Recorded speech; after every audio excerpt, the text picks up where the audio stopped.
Hello students, आज हम नए वीडियो में क्लास 12th के बिजनेस स्टडीज का थर्ड चैप्टर व्यावसायिक परिवेश या वातावरण, इसका हम अगला टॉपिक देखेंगे।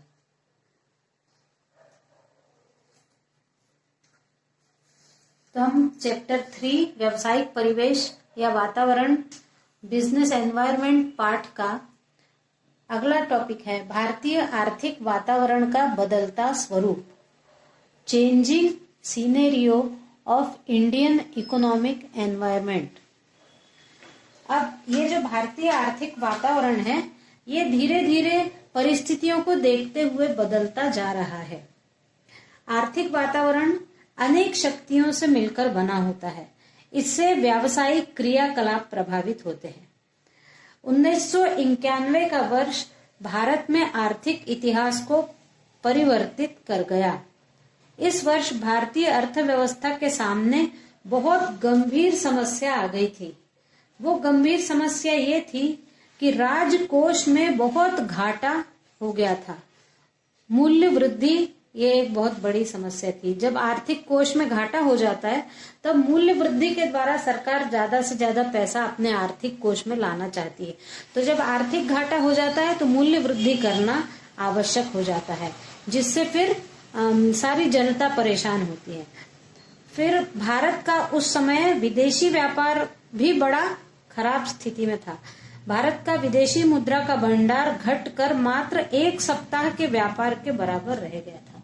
यानी भारत के पास यदि वो बाहर से कुछ मंगाता है, आयात करता है, तो उस आयात के लिए केवल 1 हफ्ते के लिए भारत के पास में मुद्रा थी। इतनी खराब हालत भारत की थी।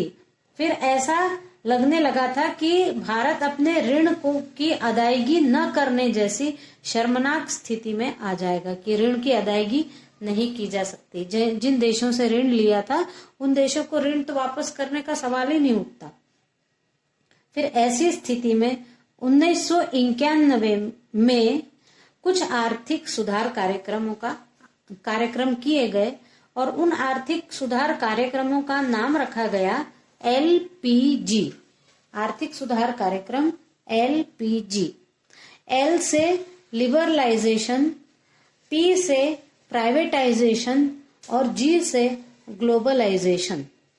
ये 3 स्थानों पर या 3 प्रकार का बदलाव लाकर भारत ने अपनी आर्थिक व्यवस्था को सुधारा है।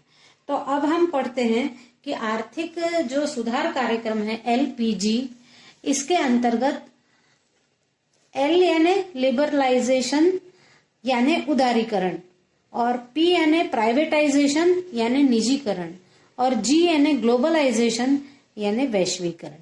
तो इन 3 प्रकार से 3 कार्यक्रमों के माध्यम से भारत ने अपनी आर्थिक स्थिति को सुधारा है। तो अब हम इनको डिटेल में देखते हैं कि उदारीकरण क्या है। अब हम देख रहे हैं न्यू इकोनॉमिक पॉलिसी, इसके अंतर्गत लिबरलाइजेशन अपन देखेंगे। उदारीकरण, तो उदारीकरण से आशय है कि अर्थव्यवस्था को अधिक प्रतियोगी बनाने के लिए व्यवसाय और उद्योगों को अनावश्यक नियंत्रण, लाइसेंस, कोटा, प्रशुल्क और प्रतिबंधों से मुक्त करना। यानी ठीक से अर्थव्यवस्था का संचालन करने के लिए यदि उद्योगों और व्यापारों पर बहुत प्रतिबंध लगाए गए या शुल्क लगाए गए या ज्यादा नियम कानून लगाए गए, तो व्यापार करना उतना आसान नहीं रहेगा। तो व्यवसायों को इस 1991 की आर्थिक नीति के माध्यम से उदारीकरण अपनाया गया, यानी व्यवसायों को अनावश्यक शुल्क या अनावश्यक नियम कानूनों से मुक्त कर दिया गया। उदारीकरण के तहत सार्वजनिक क्षेत्र के लिए आरक्षित उपक्रमों के संचालन की अनुमति निजी क्षेत्र को भी दी गई। यानी कुछ वस्तुएं केवल सरकार बनाती थी पहले, लेकिन फिर 1991 में जब उदारीकरण की नीति लागू की गई, तब जो सरकारी सेक्टर के द्वारा वस्तुओं का निर्माण किया जाता था, उनको अब कुछ प्राइवेट सेक्टर भी बना सकते हैं, ये अनुमति दी गई। फिर आर्थिक सुधारों के अंतर्गत अर्थव्यवस्था के उदारीकरण के लिए किए गए उपाय तथा व्यवसाय एवं उद्योग पर उनके प्रभाव इस प्रकार पड़े। यानी जब सरकारी जो बनाते थे, सरकार जिन वस्तुओं का निर्माण करती थी उन वस्तुओं को प्राइवेट सेक्टर्स को भी बनाने की अनुमति दे दी गई और लाइसेंस वगैरह से मुक्त कर दिया गया, प्रशुल्क नीति से मुक्त किया गया। तो उदारीकरण पर क्या प्रभाव पड़ा, भारत की आर्थिक नीति पर उसका क्या प्रभाव पड़ा, ये हम देखेंगे। तो पहला है लाइसेंस की अनिवार्यता समाप्त कर दी गई। यानी पहले कुछ व्यवसाय ऐसे थे जिनके लिए लाइसेंस लेना अनिवार्य था और वो लाइसेंस मिलना भी साधारण बात नहीं थी, बहुत मुश्किल से लाइसेंस मिल पाता था। इसलिए बहुत से उद्योगपति चाहते हुए भी कुछ उद्योगों को प्रारंभ नहीं कर पाते थे।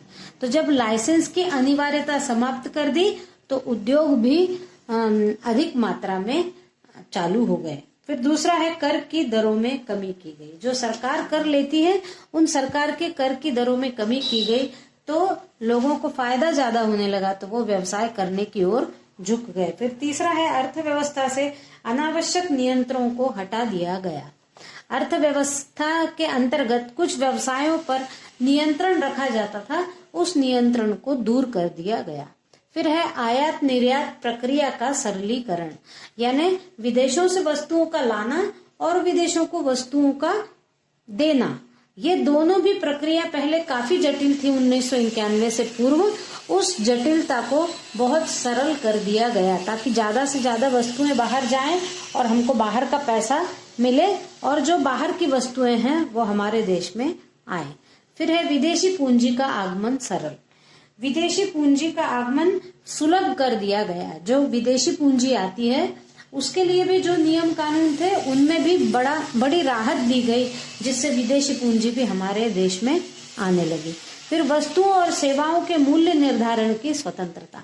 व्यवसायियों को पहले वस्तुओं और सेवाओं के मूल्य स्वयं निर्धारित करने की स्वतंत्रता नहीं थी, वो सरकार के हिसाब से उन वस्तुओं और सेवाओं के मूल्यों को निर्धारित किया करते थे।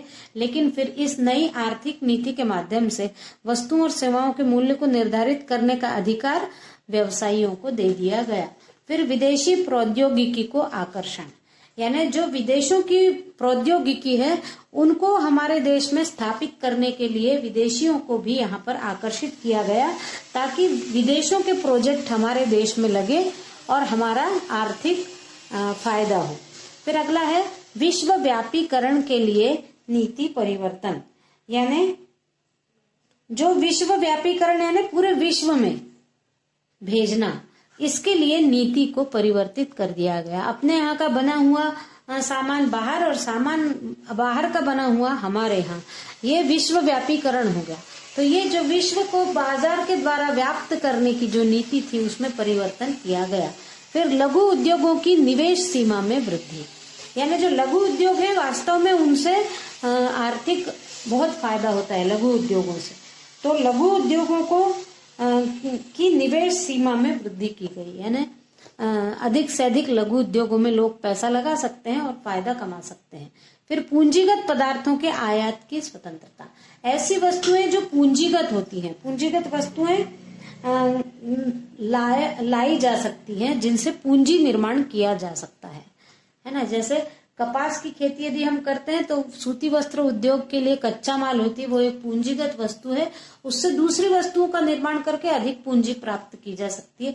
ऐसी वस्तुओं को विदेशों से लाकर यहाँ पर उनका नया रूप बदलना और फिर बेचना, जिससे ज्यादा आर्थिक फायदा होता है। फिर बैंकों को ब्याज दर निर्धारण की स्वतंत्रता। पहले सरकार तय किया करती थी कि बैंकों की क्या ब्याज दर रहेगी, लेकिन अब बैंक तय करते हैं कि ब्याज दर क्या रहेगी और इसके कारण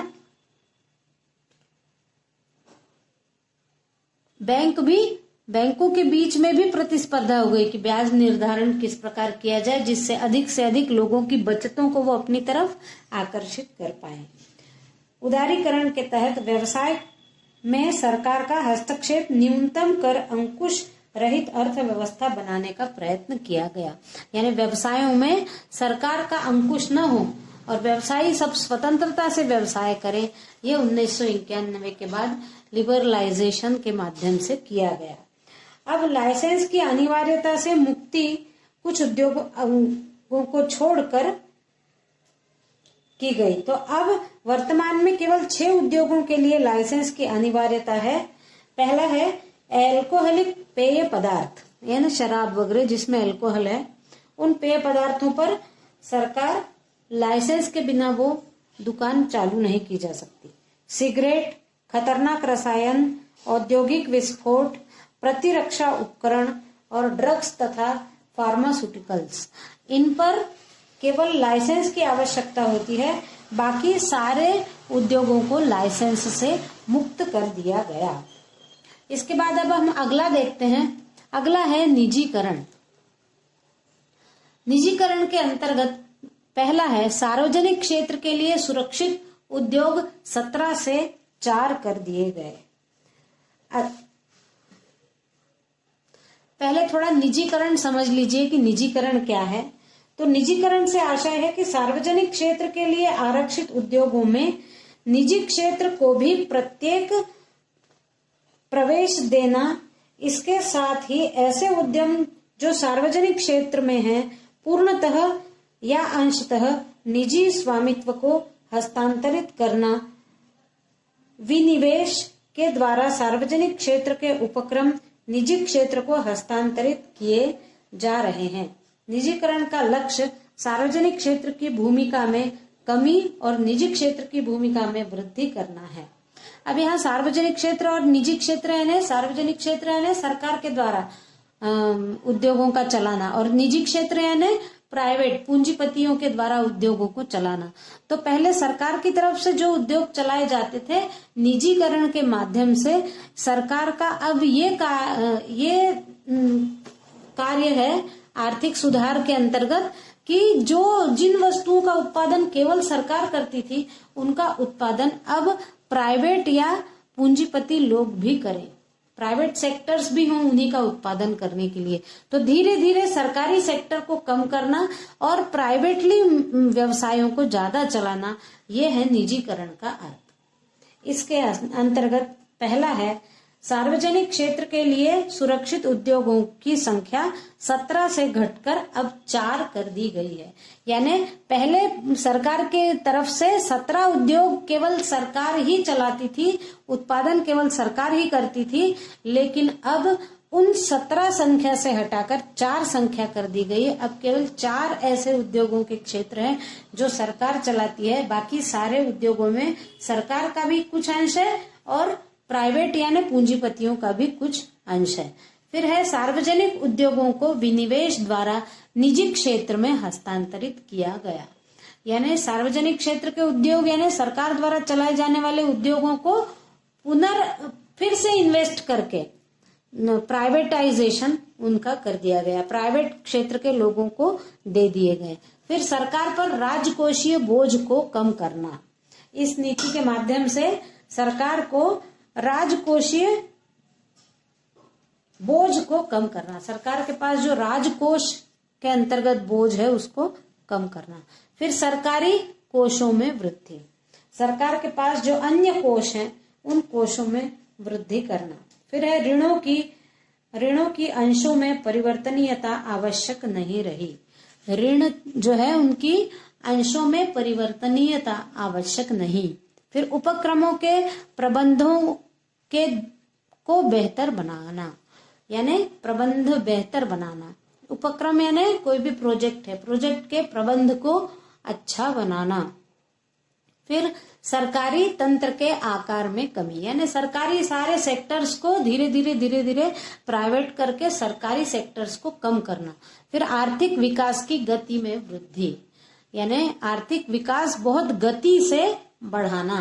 फिर सार्वजनिक एवं निजी क्षेत्र में स्वस्थ प्रतिस्पर्धा, यानी दोनों उद्योगों में प्रतिस्पर्धा होगी, सार्वजनिक और निजी क्षेत्र में यानी सरकार और प्राइवेट सेक्टर में, लेकिन वो प्रतियोगिता स्वस्थ रहे, कोई बेईमानी पूर्ण प्रतियोगिता ना हो। फिर राष्ट्रीय औद्योगिक वित्तीय संस्थाओं से लिए गए ऋणों का अंशों में परिवर्तन आवश्यक नहीं है। राष्ट्रीय उद्योग और वित्तीय संस्थाओं के द्वारा लिए गए ऋणों में अंशों में परिवर्तित करना अनिवार्य नहीं है। अब है वैश्वीकरण। वैश्वीकरण या इसी को कहते हैं भूमंडलीकरण या इसी को कहते हैं ग्लोबलाइजेशन। इसका मतलब होता है कि विश्व की अर्थव्यवस्था से जुड़ पाना वैश्वीकरण कहलाता है। यानी वैश्वीकरण में विश्व की विभिन्न अर्थव्यवस्थाएं एकजुट हो जाती हैं, जिससे एक सम्मिलित वैश्विक अर्थव्यवस्था का उदय होता है। वैश्वीकरण से राष्ट्र शेष विश्व से जुड़ जाता है, अलग नहीं रहता, और वैश्वीकरण से भौगोलिक दूरी और राजनीतिक सीमाओं का बंधन समाप्त होता है और वैश्वीकरण के द्वारा घरेलू उद्योग विदेशी प्रतिस्पर्धा का सामना करने में सक्षम हो जाते हैं। अब हमको यहाँ देखना है कि वैश्वीकरण की प्रमुख विशेषताएं क्या क्या हैं। तो पहला है विभिन्न देशों में पारस्परिक लेन देन में वृद्धि। ये इसकी विशेषता है कि अलग अलग देशों में पारस्परिक सारे वस्तुओं का आयात निर्यात होने लगता है, तो लेन देन बढ़ जाता है। दूसरा है व्यापार में भौतिक, भौगोलिक और राजनीतिक सीमाएं जैसे कोई बाधा नहीं रह जाती। जो भौगोलिक सीमाएं हैं या फिर राजनीतिक कुछ सीमाएं हैं या भौतिक सीमाएं हैं, नदी, पहाड़ आदि, समुद्र, इनकी कोई भी सीमाएं बाधा नहीं रहती है। सारी सीमाओं को पार करके वस्तुओं का आदान प्रदान किया जा सकता है। फिर विदेशी बहुराष्ट्रीय कंपनियों का आगमन।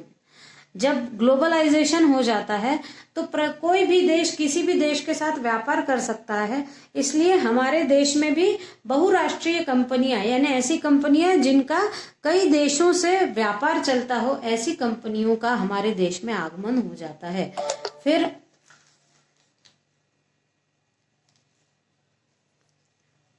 देशी कंपनियों ने विदेश में शाखाएं खोली।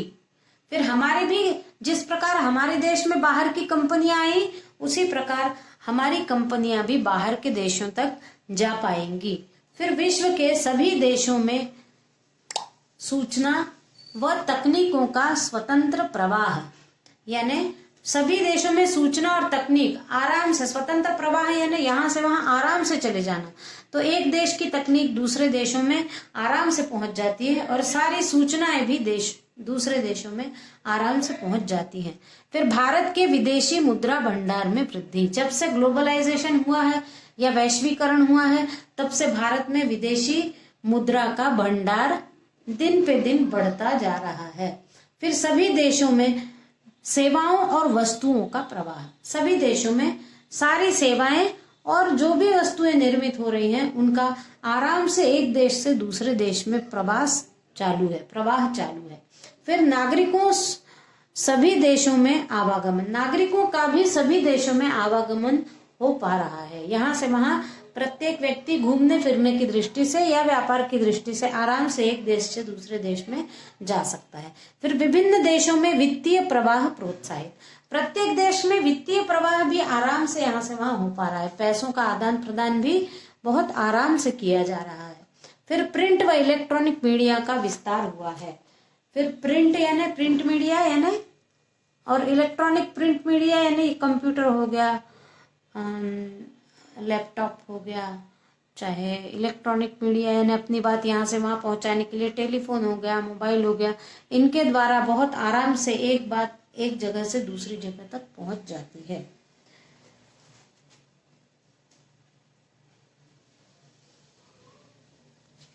आज के वीडियो में बस इतना ही।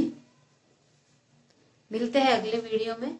तब तक आप सुश्री क्लासेस के वीडियो देखते रहिए और सब्सक्राइब करिए। Thank you.